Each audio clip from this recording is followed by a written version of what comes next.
So on my left, I have two different GPU machines provisioned in vast.ai, and then on my right, I have a terminal session where I have SSH into these machines, right? So exact same spec, 190x 4090, same machine, 24 gigs of VRAM, same on both of them.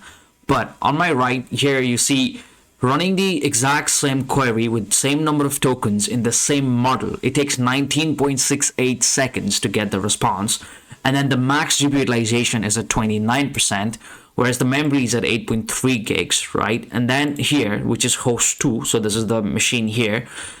Here it takes 3.83 seconds for the same query, same model, right? And then the GPU utilization goes up to 93%, and then there's 23 gigs of memory utilization. How did we receive such a massive performance difference, right? And what's actually causing this? So that's the topic for today, and it is vLLM. So I'll break this video into two different sections. First, we need to talk about theory, and then I will get into practical on the second video. But you know, vLLM is such an important topic, and actually I'm still learning as well, but I found it quite interesting. You already see the difference in performance, right? Like imagine having 29% versus 93%. That's a massive difference. And look at that speed as well, 3.8 versus 19.68. So you know, vLLM is the way to go, 100%. So let's talk about the theory first, right? So what is vLLM? Okay, so a vLLM is a high throughput and memory efficient inference and serving engine for LLMs. Yep, we saw high throughput, we saw memory efficient. Not very sure, right? But we'll get back to that, because we saw in our vLLM setup, we are consuming 23 gigs of memory, whereas here in a normal container setup, there's 8.3 gigs. But I'll come to what I mean by it being memory efficient. So the difference with container GPU utilization, we did see that. So how does it make inference faster? So, you know, it does a better utilization of GPU. There's continuous batching of incoming requests. It has optimized CUDA kernels, including integration with flash attention and flash inference, right? So what does all of that mean? Okay, we will get into that. But firstly, let's understand it from a very high level. So what I have here is, you know, vLLM is an open source project, right? So that is a massive advantage, I'd say. It has seamless integration and it's super easy to use with something like Hugging Face. We have most of our models in Hugging Face, right? So, you know, if you want to try it in your lab, it's super easy to use. And then on top of that, it gives us optimized GPU utilization and a very high throughput, which we saw in my setup here. Very high utilization, 93%, and then a high throughput. It took only 3.83 seconds to complete our prompt, right? So it's vendor agnostic as well. It works in any, you know, NVIDIA GPUs, AMD CPUs or GPUs, Intel CPUs. Many advantages, right? Like the project is open source, easy to integrate. It's vendor agnostic. You know, all of those things means that it is something to learn. And then I think a lot of people use vLLM in production to run their ML workload. So it's something that we need to understand properly and learn how to work with it, right? So I have this, let me talk about this a bit.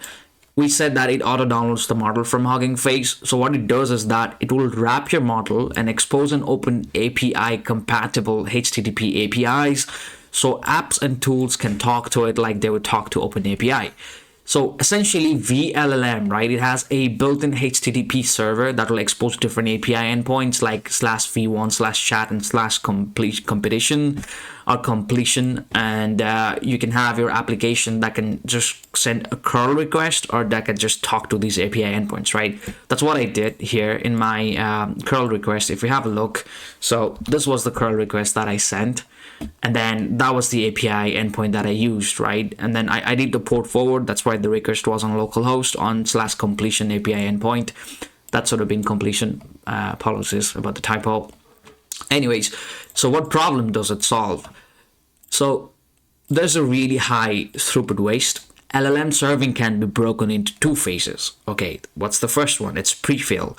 So read the prompt, build attention state, KV cache, and then perform a decode, generate tokens one step at a time. This is the bottleneck, right? So I will come to this with a practical demonstration, but just let's understand this, right? So there's a really high throughput waste, and then there's a really, low GPU utilization. But with vLLM, we see that problem being solved. And we did see that, right? We did see that here. Like it took 3 seconds for that request to complete, 3.83, and then 93% GPU utilization. So it does achieve whatever it says. Okay, let's imagine a setup where we have a request A, B, and C. All of them arrive in different time intervals, 0, 10, and 20 millisecond, and all of them need different tokens, right? So first one needs 200, another one needs 120, and then the third one needs 50. So decode operation needs to happen for all of those tokens as well, right? So let's just think that as a job that GPU needs to do, right? So it needs to do 200 math job to complete that request and so on, right?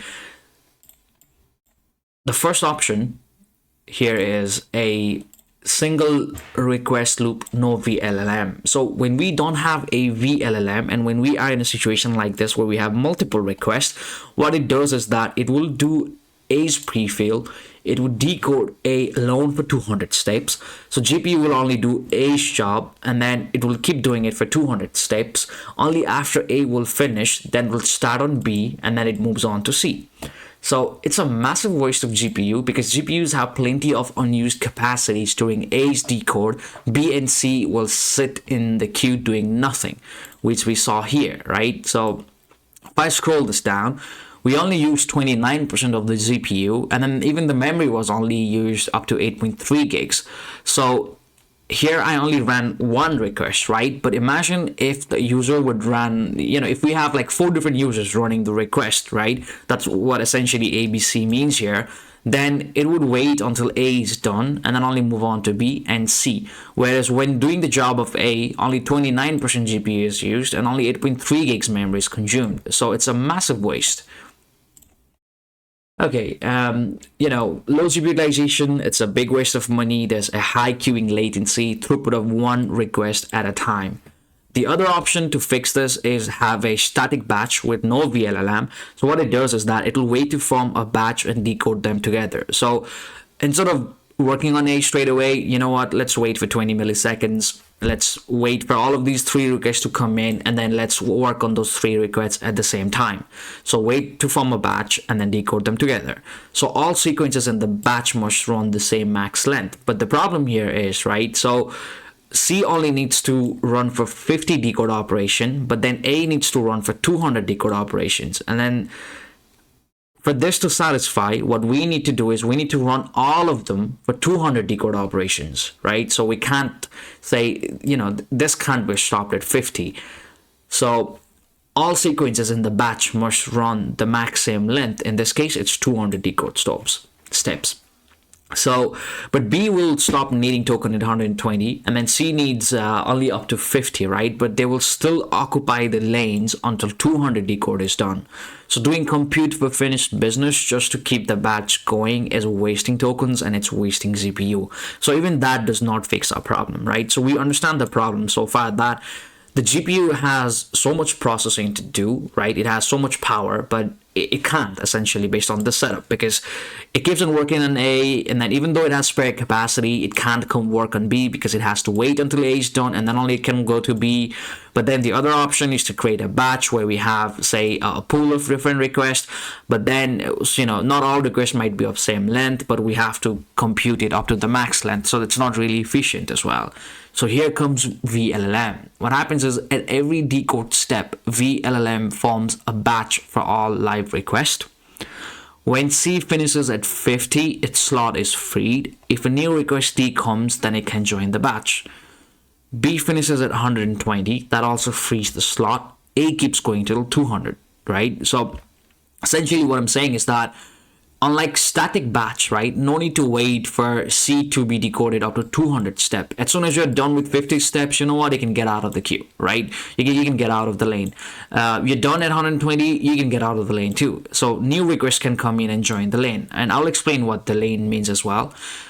Okay, so that's a very high level overview. So now let's take a real world example and then let's try to understand from here. So let me maximize this a bit.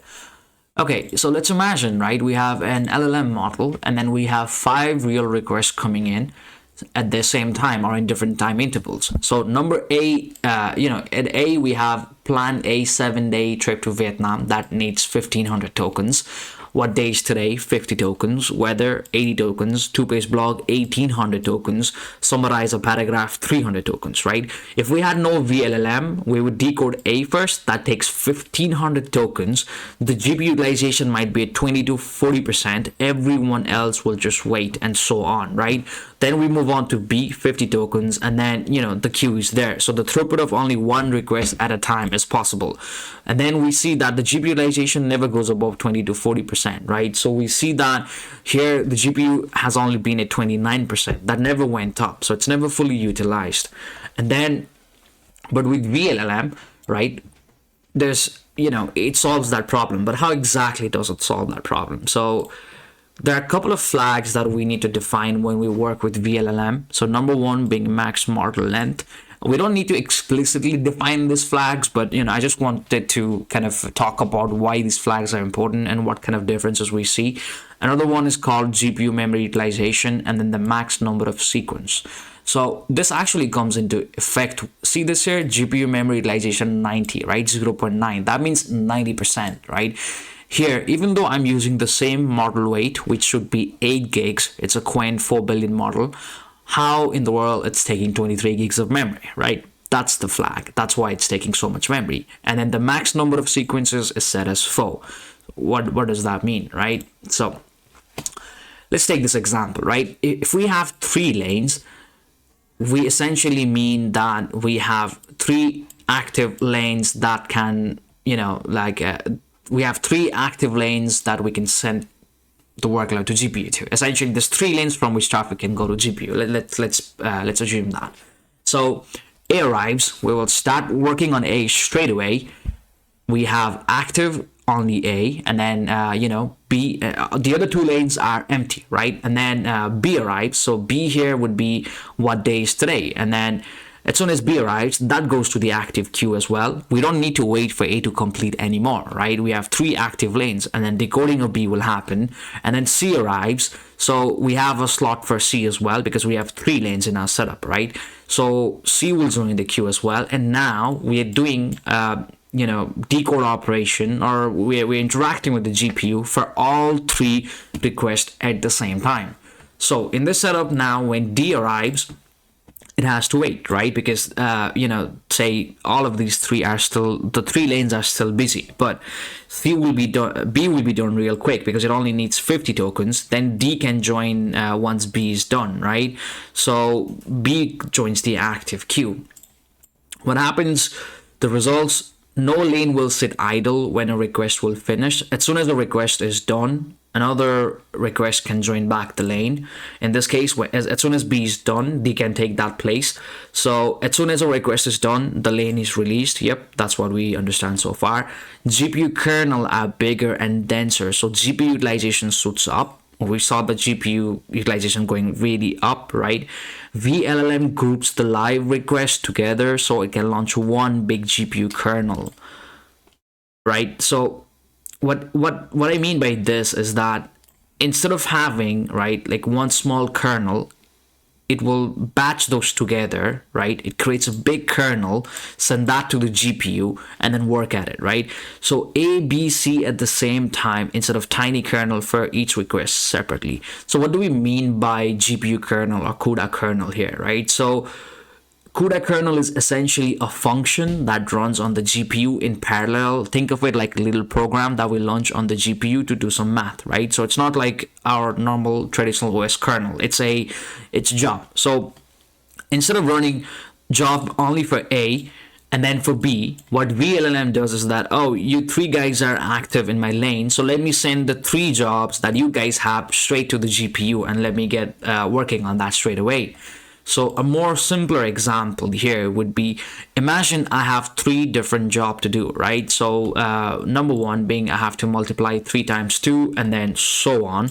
So without vLLM, what happens is this job is done, 3 times 2, 6. As soon as that is done, then this is done, and then we move on to the 3rd request. But what vLLM does is that it will create a like it'll batch the live requests together. So what it does is that instead of doing it sequentially, it will create a live request of all three of them together, and then it will process all three of them at the same time rather than doing one at a time, right? So doing that, our GPU utilization goes up because we're working on more requests at a time, right? And we know the most biggest advantage of GPU is parallel computing, right? GPUs are super capable of performing these kind of parallel computation, but here we do it in a sequential fashion. So GPU utilization is never really maxed out, right? But this way it is. Okay, now I kind of want to talk about the max lanes and then what does these flags means and so on, right? So we have a model rate 8 gigs, right? We have 12 gigs of VRAM. Let's imagine this particular setup here. And then if we set the GPU mem util to 0.9, what happens is we multiply 12 times 0.9 and then we say to vLLM that you can use up to 10.8 gigs of memory, right? So, but that's including the model weight. So model weight is 8 gigs. So we do 10.8 minus 8 gigs. So remaining 2.8 gigs. That's what happened here, right? So with vLLM, I had the same flag that says 0.90. So out of 24 gigs, I told vLLM that it can use 90% of that, for which 8 gigs went for the model weight, so something similar as here. And then the remaining is it's being used for KV cache and other stuff by vLLM, right? So that's what happened here. So it just pre-fills those memory, or it claims those memory just in case it needs it, right? And then when I say max model length to 8192, I'm saying that the max token is going to be 8192 for each request, right? That's what I define here. And then just assume a situation where each token is 0.07 megabytes. What happens is, let's do 2.8, that's 2.8 here, times 1024, that gives 2867 MB. And then let's do 2867 divided by 0.07, that's the size of each token. We need 2.8 because that's the total free space we have, times 1024 to know how many space we have in megabits. And then get that space, divide that by per token. Then we see that the maximum number of tokens that can fit here is 40,957, right? Now divide that by max model length 8192 because that's how many replies, that's the maximum number of token reply we can give for one request. That tells us it's 4.99. But there's some additional memory overheads, so let's go ahead with 4. That's how I can say that, instead of having 2 lanes, I can have 4 lanes. So now my queue size, instead of being just A, B, and C, I can fit D as well in this particular setup. So that's how we define the number of lanes, right? If you decrease the number of tokens here, so let's say instead of going, for example, 8192, if we have a setup where we say that the max number of token is going to be 4000, right? In this particular example, we would go 40957 by 4000, right? That would roughly be around 10 lanes, let's say, 10.9 lanes. And then instead of taking 0.9, let's just take 10. So here we could have said that maximum number of sequences can be 10 if the max model length is gonna be 4000. So when that happens, we can have A, B, C, D, all the way up to 10 different lanes, right? So, but there's I think vLLM kind of sets that up automatically for us. We don't need to set it manually, but if it comes to a situation where we want to tweak it, we can. But I think for a decent utilization, vLLM does that job on its own. But I kind of wanted to explain that how does that lane concept come in and what is the limitation for the lanes, right? So it's not a GPU limitation. Essentially, it's not even the memory limitation. Of course, memory makes a big difference, but it all depends on what is your model weight size, how much is your token, what's the max model length you want to use. So based on those factors, we can define the number of lanes, but vLLM does it automatically for you, but we can define it ourselves as well. So yeah, I think that's what I wanted to cover for today. In the next video, we will do a practical lab and demonstration to see how all of this installation happened, and then we will do a few further tests as well. So thank you for listening, guys.